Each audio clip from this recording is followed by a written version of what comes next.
Hello, can anybody hear me? It's strange how life rarely ever seems to match its surroundings. How in sad moments it's rarely ever rains. How, of all times, that's when the sun shines the brightest. Well, now is one of those moments. I am staring at the bright yellow flower with one of those white butterflies swirling around it. The warmth of the sun in my neck making it all feel like one of those fairy tale scenes. But what they never show you is that the beautiful yellow flower is growing through the cracks of concrete and filth. That the sun in my neck makes me think back of the warmth of his hand, not a lovely warmth, not from a soft touch filled with kindness. It makes me think back to the moment I had to fear for my life, but for some reason didn't. For some reason, instead of my life flashing before my eyes, all I could think of was if I turned off the iron, because if I didn't, Sunflower would be pretty pissed with me.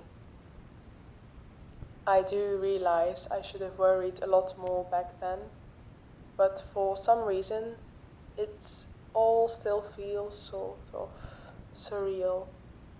It feels like this is some dream of which one day I will wake up from.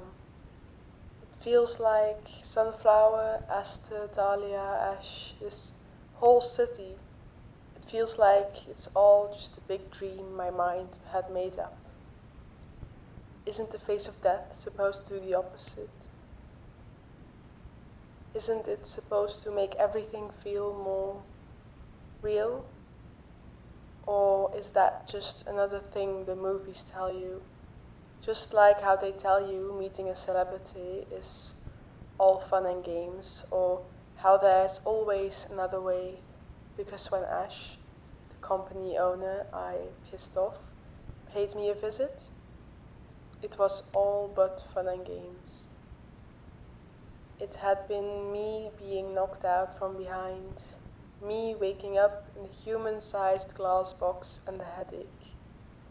It had been Ash looking at me as if I were some virus he didn't want to catch. From behind the glass, he had asked me all kinds of questions, none of which I knew the answer to. Just like those movie villains, he told me I knew why I was here. But unlike the movie villains, we both knew I could end up never leaving this cage. It would solve his problem perfectly fine. Always good to know the only reason you're alive is because they need something from you. And I was correct. He did need something from me. Because one of the questions he wouldn't drop. How did the system not catch me? And just like him, I had no answer to it. He got aggressive, which made me grateful for the glass wall, until the wall was gone, until it was replaced by nothing else than air. Gone. Just like that, he walked closer to me, stepped into the light, just like in the movies. It wasn't until now I realized what he looked like. How his green eyes were barely natural, how it felt more like a machine than nature, how his hair was just a shade too black, and how the look on his face was a tad too calm, like he didn't see me as a threat.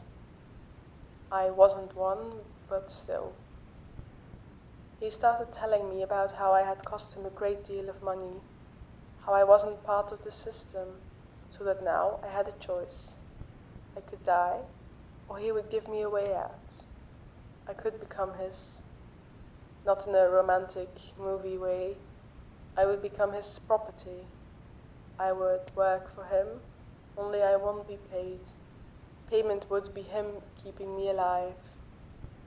I know in every story the hero would have chosen death, but found a way out just when you thought it was all over. But once again, life proved not to be a fairy tale. Once again, I was hit on the head. Next time I woke up, I was lying on a table. It felt like cold metal, face down, back turned towards the world. I tried to lift up my head, but a strong hand pushed me down. A warm, strong hand in my neck. Then, pain. Not in my neck, I think. It was a pretty big blur. It was on my head, like half my head was being replaced. All I could focus on was the cold metal ring the hand was wearing, pressing into my skin. Then it all went black again. And I woke up on the street with a letter, time and place, a meet-up place. I stumbled back to the apartment. I got a few strange looks, but ignored those. But when I looked at my reflection in the window, I understood what the pain in that half of my head had been. Half my hair was blonde, and the other black. That same black that was just a tint too black. Same black as ash. What did he do?